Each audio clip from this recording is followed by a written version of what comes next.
Shadow of the Colossus originally released on the PlayStation 2 back in 2005. It was the spiritual successor to Team Ico's previous game, Ico, released again on PlayStation 2 in 2001.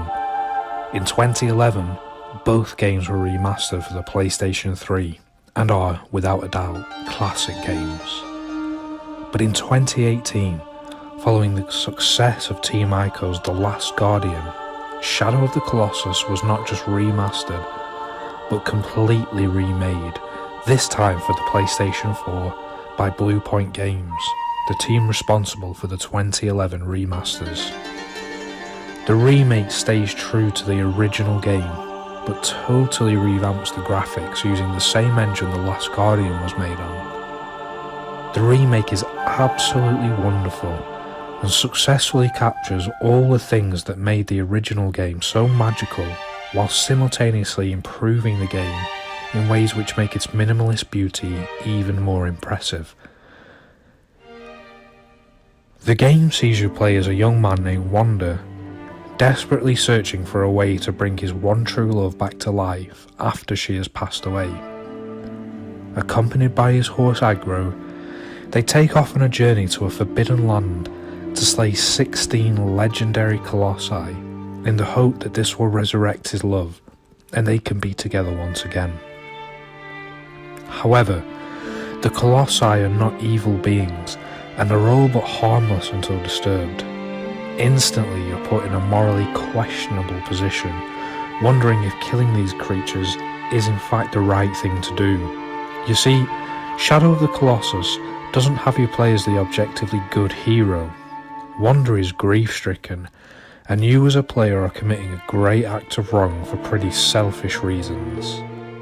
Over the course of the game, you develop an unbreakable bond with Agro, who is your only company in what is a purposefully barren world. The story unfolds as you meander the world in search of each of the 16 colossi, with nothing but your sword and map to guide you. Each time you defeat a colossus, a statue in the game's central shrine is broken, indicating the destruction you are bringing to this peaceful land. The world of Shadow of the Colossus follows a very specific design methodology, that of minimalism. The developers wanted their game to be stripped of all the complexities that the usual AAA titles aspire to.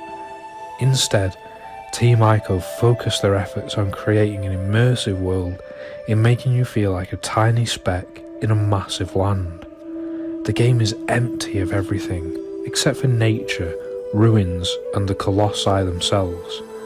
The ruins and monuments give the impression that there was once life here, but it has long since disappeared. The world is stunning. A range of landscapes from open steppe, deserts, lakes and dense forest permeate the land, and you'll stumble across the odd man-made structure here or there. But for the most part, you're absolutely alone, and the design of the game has a very clever way of communicating that to you as a player. The colossi are spread throughout different regions of the map, and you'll find yourself navigating the world by using your sword's ability to focus beams of light. The closer the beams, the more certain you are that the colossi you're looking for is in that general direction. But that's all you'll get. There aren't any map markers, there's no compass, and there's certainly no HUD to hold your hand to the next destination. You're forced to engage with this empty landscape. But this is actually a great experience. There's no music when you're exploring, merely the ambience of the scene. Agro galloping gracefully over luscious grass or crumbling rock paths. The game's world is so wonderfully designed that roaming it never feels like a chore, but instead it's peaceful and calming. Not to mention it's visually stunning to look at.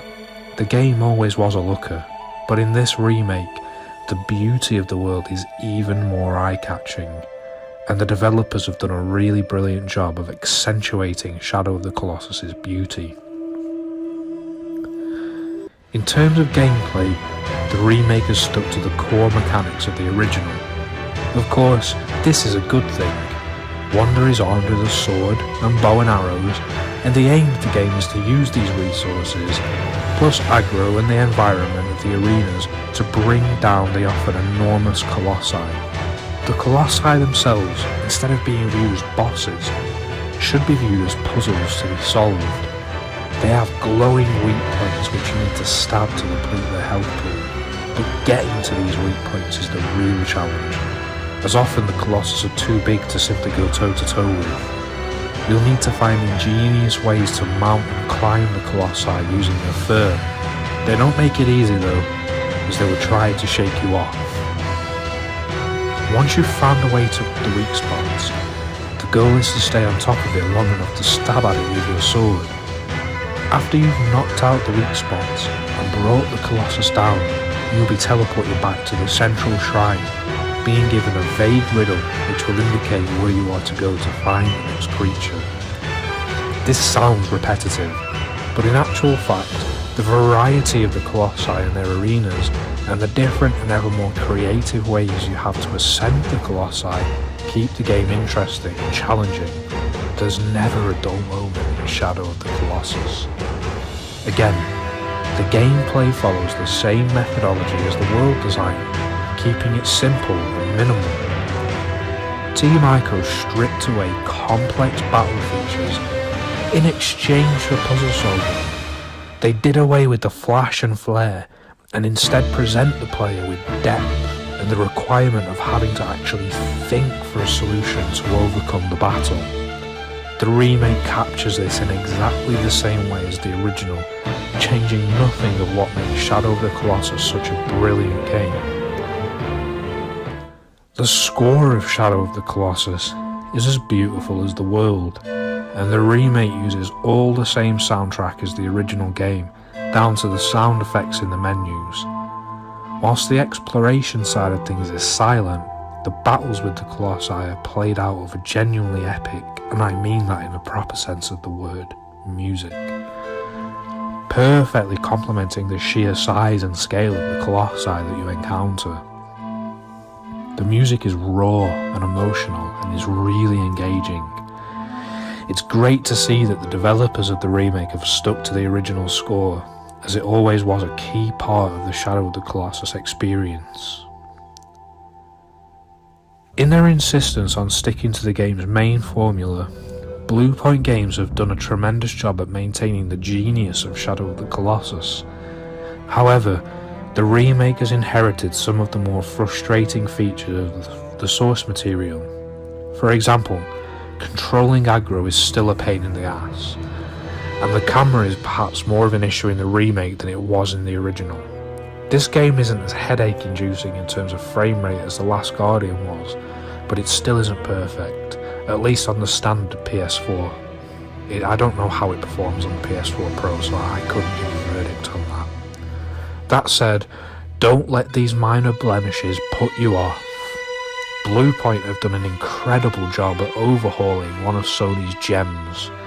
It's still beautiful, still emotional, and still immersive, and now it looks even better.